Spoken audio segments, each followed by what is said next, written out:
Hello class 11, this is your chemistry class and we are discussing about organic reaction mechanisms. So today's class we will discuss about the effect of hyperconjugation.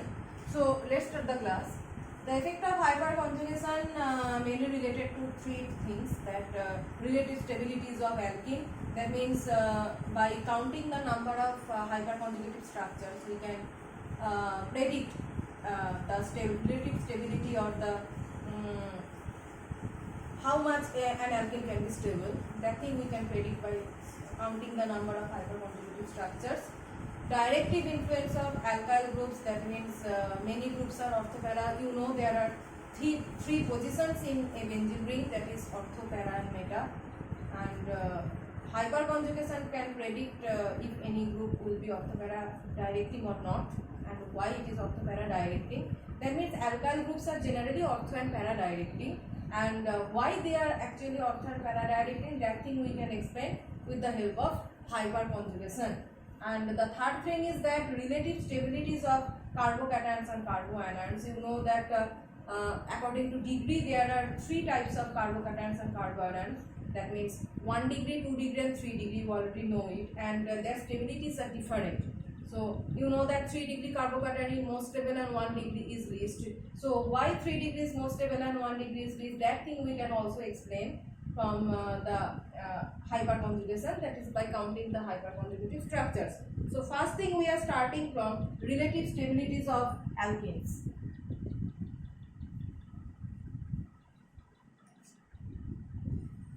So if you just discuss between propene and butene, CH3, CH double bond CH2 and 2-butene,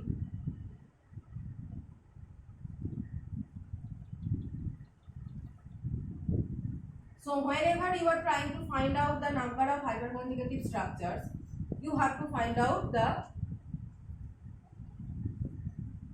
alpha hydrogen atoms. So I have made a block around this double bond bearing carbon atom to make it easy to find the alpha carbon atom or alpha hydrogen atom. So as soon as I have made a block around this double bond bearing carbon atoms, you can easily find the directly attached carbon atoms to it. So this one is alpha here and this one is alpha here. So number of hyperconjugative structures you count, number of hyperconjugative structure.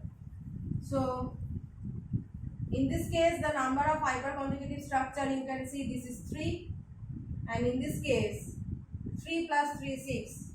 So this one is 6. So where the number of hyperconjugative structure is greater? Here. Where the number of hyperconjugative structure is greater, the relative stability of that alkene will be higher than the other alkene. That means the relative stability of alkenes increases with increasing number of hyperconjugative structures, and by counting the alpha hydrogen atoms you can easily find how many hyperconjugative structures will a molecule show or an alkene show, and by just counting the number of hyperconjugative structure you can easily compare their stability. So if I give another example like 1-butene and 2-methylpropene, another example is that 1-butene and 2-methylpropene. Suppose the question is given like that, compare between 1-butene and 2-methylpropene, which one is more stable?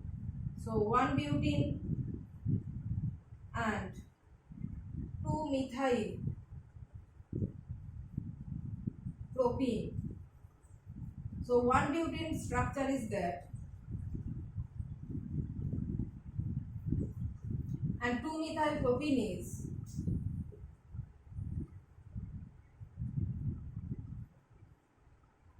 this one is 2-methylpropene and this one is 1-butene.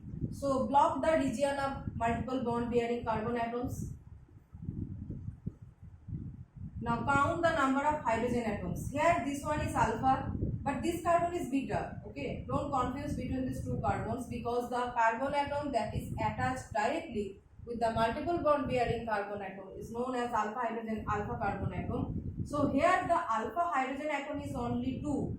Hydrogen atom, number of hydrogen atom is only 2 here, alpha hydrogen atom.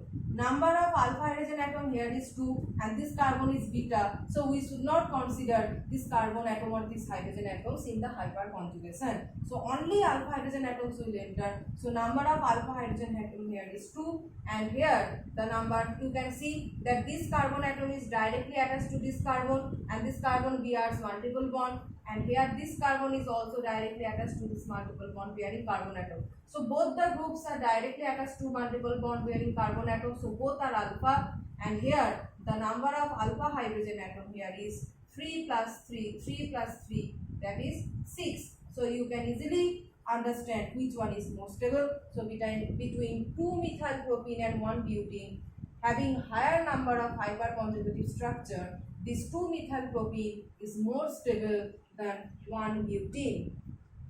Okay, so next is directive influence of alkyl groups.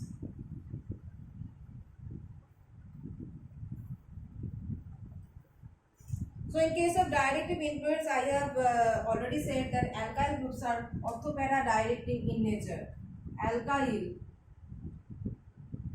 groups are ortho and para directing in nature. So whenever aromatic benzene ring is present, in that case this point is valid. Alkyl groups are ortho and para directing in nature. So just take any alkyl group within any benzene ring.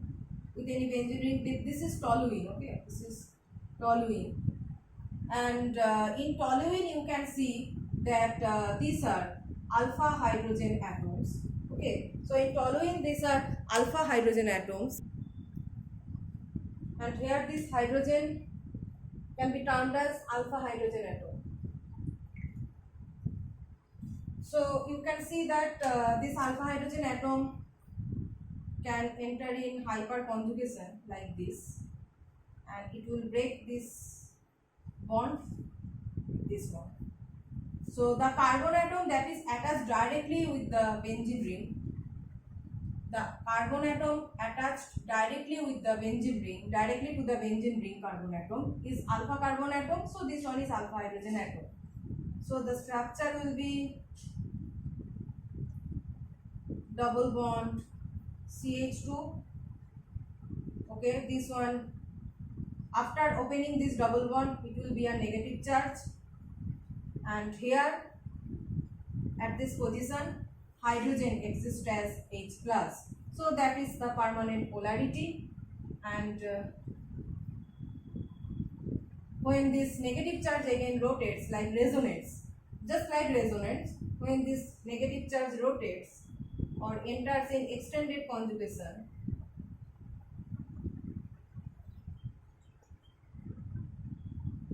this negative charge comes to the place of this para. So you can see that after the hyperconjugative effect of this methyl group in toluene, due to the hyperconjugative effect of this methyl group, the negative charge is appearing to ortho position. These two are ortho position and this one is para.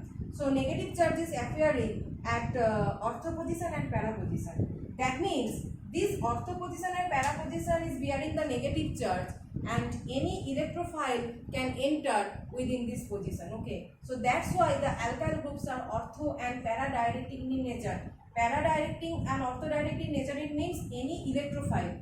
Negative charge means any positive charge bearing groups can enter in this position. So if any positive charge bearing group is written as E plus, like this, E plus any positive charge bearing group, and any positive charge bearing group is termed as electrophile. So if any electrophile wants to enter within the benzene ring of toluene, due to the hyperconjugative effect of this methyl group, this ortho and para position are negatively charged. That means alkyl group is ortho and para directing nature, and electrophile will definitely enter within these positions. That is, it will not enter in this position. It will not enter in this position or in this position. Meta position it will not enter. It will enter only in ortho and para position. That is either these two or this one. Okay. So, or it can enter in both place. It can enter in ortho position and also in para position, giving two different types of products. That thing can happen. So that is the nature of alkyl groups. So next point is that the stability of carbocations and carbo anions and also radicals. That thing we will discuss in the next class.